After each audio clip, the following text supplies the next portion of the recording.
Hey, this is Rick DeSalge from exercisesforinjuries.com. I'm down here in Las Vegas at a fitness conference, and I ran into Roman, and we got chatting about kind of adding nutrition, adding diet when it comes to your clients. Our focus a lot of times as fitness professional is just the exercise side of things. We're kind of fearful of adding the nutrition and diet side, and I wanted Roman to kind of share why he should, or why we should kind of add some guidance when it comes to the nutrition side. Plus, I'll get Roman to introduce himself if you don't know who Roman is.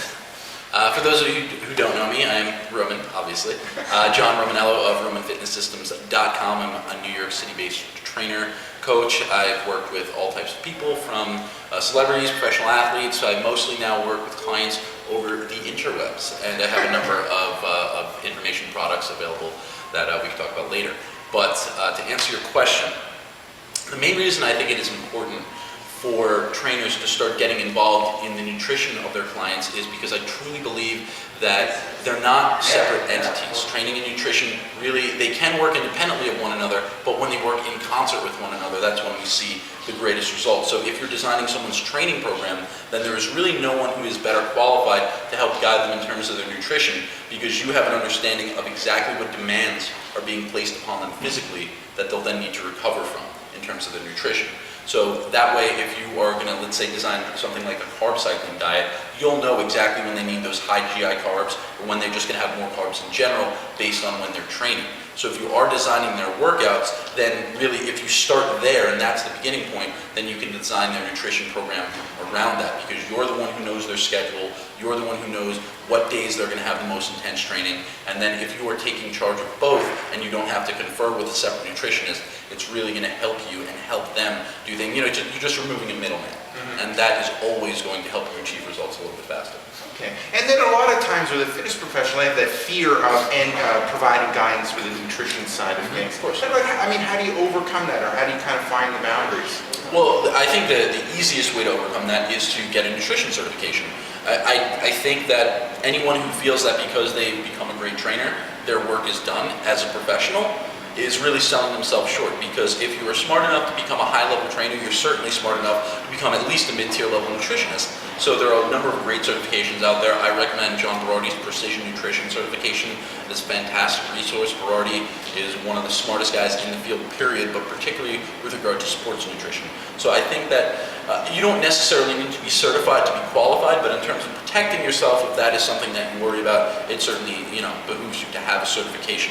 But no matter what, if you spend as much time researching nutrition as, let's say, you or I do, then you really are not going to feel too nervous, and you won't have any qualms about recommending great resources. You know, half the people who are recommending the paleo diet have no nutrition certification of any kind, but this is something that works for them and their clients. So people who recommend that others go gluten-free aren't RDs or don't have a degree in dietetics. They simply know that gluten is not good for their clients. So there's a number of different boundaries that people will feel uncomfortable with, and again, the easiest way is to achieve a certification of some kind, but it's not always necessary. But for those of you who feel nervous, I would recommend that. Okay. And then you have a number of like workout products, but then also now you're starting to kind of add the nutrition side. So you're starting to share with people what you do when it comes to yourself and your clients when it comes to the nutrition side. So what do you have coming up when it relates to that? Sure. Well, it's important to note that with all of my programs, there's always been either a recommendation for a specific nutrition component or an option to add that on. And with my online coaching clients, I design all of their nutrition myself. So again, everything is done together.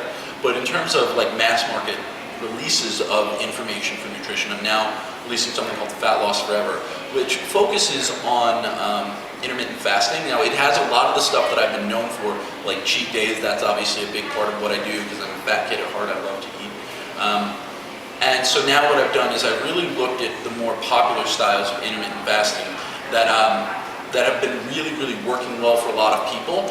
And this is now my synthesis of all of those different styles in a way that has been working very, very well for me. So we've got stuff from Ori with the Warrior Diet. I've got some stuff that is a little bit more like what Brad Pilon recommends in Eat, Stop, Eat. And I've taken a lot of influence from a guy named Martin Birkin at leangains.com. You should check that out. and that's really what is a daily type of fast. It's a 16-hour fast followed by an 8-hour eating window. And then of course there was my own longer fasting periods, what I call the feast-fast cycle, which is a cheat day followed by a 36-hour fast. So really what I've done is now I've created a weekly schedule that incorporates various aspects of all of those fasting methodologies. And again, it's just my synthesis. It's looking at everything that's been available and it's setting it up in a way that I found worked very, very well for me, that would allow me to have those cheat days, would maximize fat loss, and would allow me to break free from some of the more traditional elements of nutrition or bodybuilding style or fitness style nutrition where people are encouraged to eat 6 meals per day. So I found that I was able to break free from a lot of that, get even better results, and not have to worry as much about food prep. So it's just a really interesting and I don't want to say cutting edge or advanced. It's a very different take on nutrition than most people have been doing for the past 15 years. And we owe the intermittent fasting guys a huge debt because they're the ones who've been pushing this forward. This is my take on information that's been out there for a while. So I think you guys are really going to love it because it's got the Roman spin on it. It's got workouts that are paired with it. It's a lot of fun. So Awesome. It'll be cool. Awesome. So thank you very much, Roman, for your insight and guidance and some of your tips. Where can people get more info on you? They can check me out at romanfitnesssystems.com. That is my web home, my blog. I put up tons of information on there, and then of course I write for a lot of other magazines as well. But start with the blog, and then if you have any questions, my Facebook is always open. So Awesome. do that. So thank you very much, exercisesforinjuries.com. Readers and listeners and watchers, this is Rick Cassels from Las Vegas saying take care and bye-bye.